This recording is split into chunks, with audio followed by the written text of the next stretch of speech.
প্রথমে আমরা হিজরি নববর্ষের ইতিহাস সম্পর্কে সামান্য কিছু ধারণা নেওয়ার চেষ্টা করব ইনশাআল্লাহ।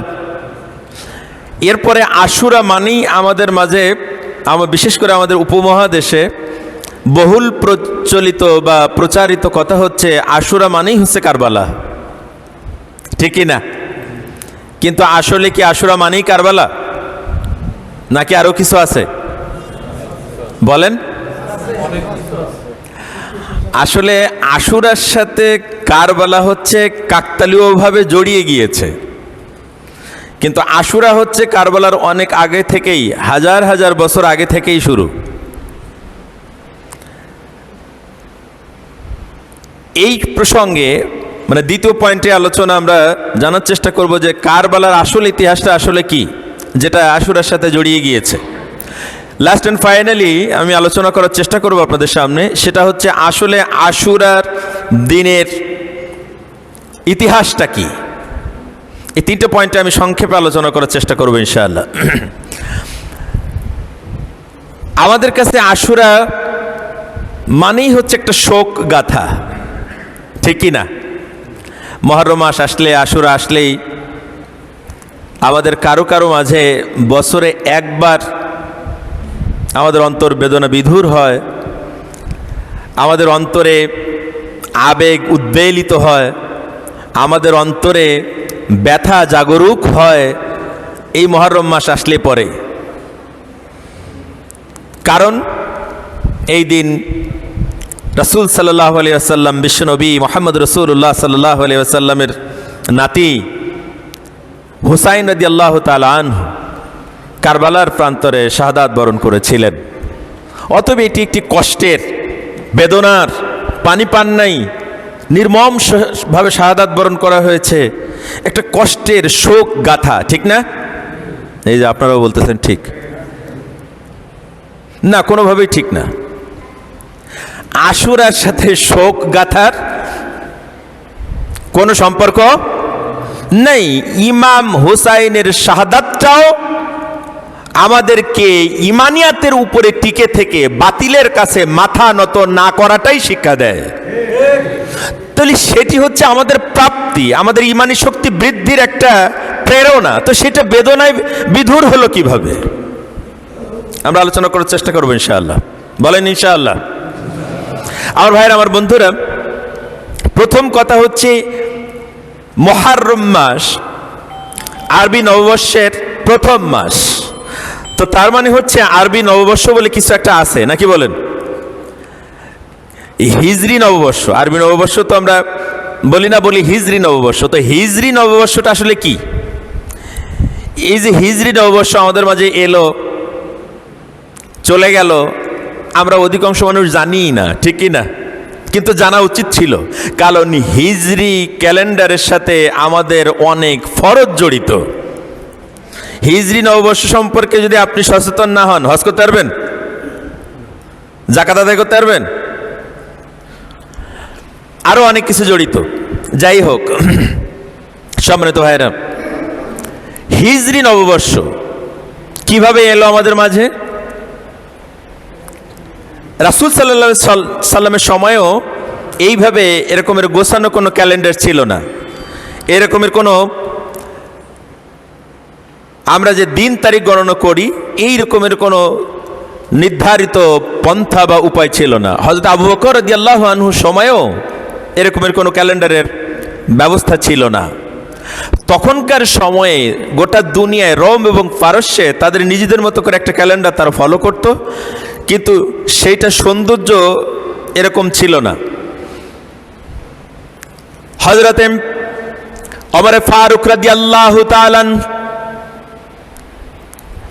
যখন আমিরুল মুমিনিন, খলিফাতুল মুসলিমিন, দ্বিতীয় খলিফা হযরতে ওমর ফারুক রাদিয়াল্লাহু তাআলা আনহু ক্ষমতায় এলেন, ইসলামী সাম্রাজ্য ছড়িয়ে গেল। তার সময়, তার শাসনামলে পৃথিবীর অর্ধেকটারও বেশি মুসলমানদের কর্তলগত হলো, মুসলমানদের শাসন, ইসলামী শাসন, কোরআনের শাসন কায়েম হলো। বিভিন্ন রাজ্য বিজয় হওয়ার কারণে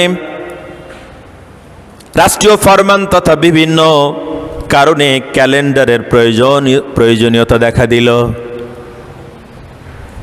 দিন তারিখের প্রয়োজন হলো। হযরত ওমর ফারুক রাদিয়াল্লাহু তাআলা আনহু তিনি ক্যাবিনেটের মিটিং কল করলেন। বুঝতেছেন কথা?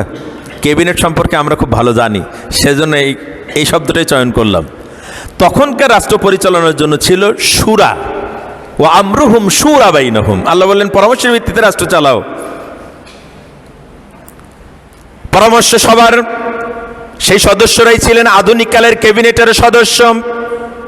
তাদেরকে ডেকে হযরত ওমর ফারুক রাদিয়াল্লাহু তাআলা বললেন, আমাদের জন্য একটা ক্যালেন্ডারের প্রয়োজন, তারিখের প্রয়োজন।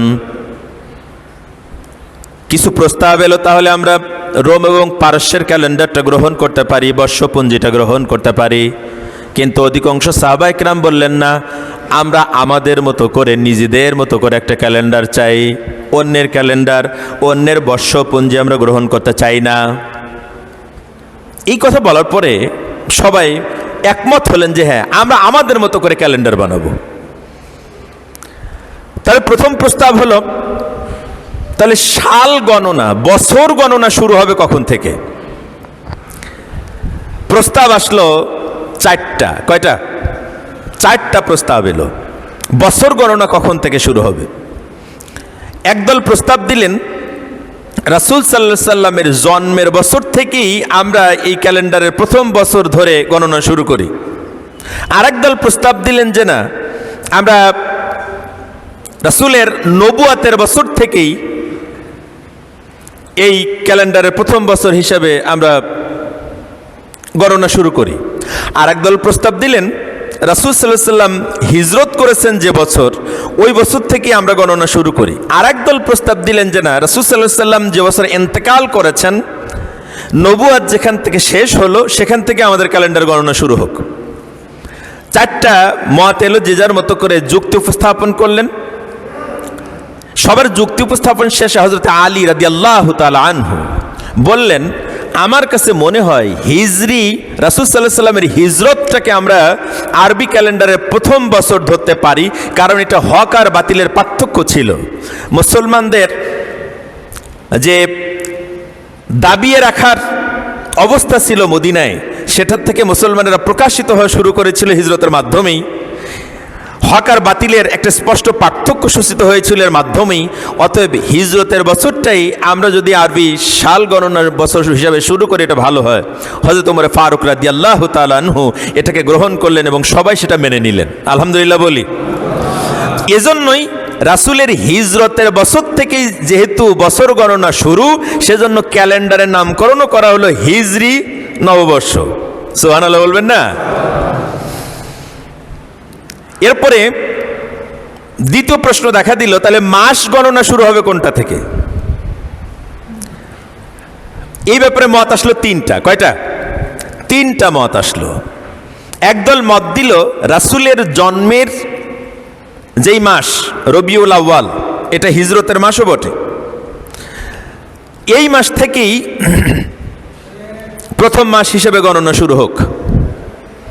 আর একদল বলল যে না, মুসলমানদের কাছে সবচাইতে গুরুত্বপূর্ণ মাস, কোরআন নাজিলের মাস, কোরআনের মাস রমজানুল মুবারক, এই মাস থেকেই মাস গণনা শুরু হোক। আর একদল বলল যে মুহররম থেকে শুরু হোক, কারণ হচ্ছে জিলহজ মাসে গোটা পৃথিবী থেকে মানুষেরা হাজিরা হজ করবার জন্য আসে। এখান থেকে একটা কেন্দ্রীয় বক্তব্য আরাফার ময়দান থেকে নিয়ে মানুষেরা যে যার দেশে এলাকায় ফিরে যায়। অতএব তাদের যাওয়ার পর থেকে যে মাসটা দিয়ে শুরু হবে, ওই মাসটাকে আমরা আরবি ক্যালেন্ডারের প্রথম মাস অর্থাৎ মুহররমকে প্রথম মাস হিসেবে আমরা গণনা শুরু করি। আলোচনা সাপেক্ষে সর্বসম্মতিক্রমে মুহররমকে আরবি ক্যালেন্ডারের প্রথম মাস হিসাবে গণনা শুরু হলো। সুবহানাল্লাহ। কোন? তাহলে আমাদের যে ক্যালেন্ডার, হিজরি যে ক্যালেন্ডার, এটার পিছনে একটা ইতিহাস আছে না নাই? সেটার ভিতরে সমন্বিত একটা চিন্তার বহিঃপ্রকাশ আছে, নিজেদের আত্মমর্যাদার প্রকাশের একটা ব্যাপার আছে। অন্য ক্যালেন্ডার গ্রহণ না করে আমরা আমাদের ক্যালেন্ডার তৈরি করেছি মুসলমানের, এই কথা ঠিক কি না?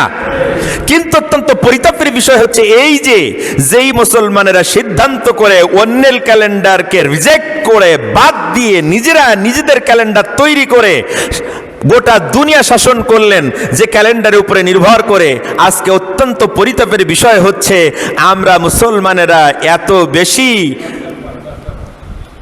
কি বলবো, অলস বলবো না অন্য কোনো শব্দ বলবো, যে আমরা সেই ক্যালেন্ডারটাকে এখন ভুলতেই বসেছি। কথা ঠিক না ভুল? সেই ক্যালেন্ডারটা ভুলে আমরা এখন ঈসাই ক্যালেন্ডার বা ইংরেজি ক্যালেন্ডারটাকে সবচেয়ে বেশি গুরুত্ব দিয়েছি। অথচ আরবি ক্যালেন্ডারের পিছনে যে ইতিহাস, অন্য কোনো ক্যালেন্ডারের পিছনে এই ইতিহাস নাই। আছে কি? নাই। তাহলে আমরা সংক্ষেপে জানলাম কি, আরবি ক্যালেন্ডারের শুরু হচ্ছে রাসূলের হিজরত থেকেই, আর মাস শুরু হচ্ছে মুহররম থেকে। মনে থাকবে এই কথাগুলা। এবং মুহররম যখন আসবে, হজের মাস যখন আসবে, তখন থেকে একটু কান খাড়া করবেন যে আমাদের নববর্ষটা কবে। আমাদের নববর্ষ মানে বুঝতেছেন তো? আমাদের নববর্ষ মানে হিজরি নববর্ষটা কবে, ওইটার ব্যাপারে একটু কান খাড়া করা দরকার, এটা একটু উদযাপন করা দরকার।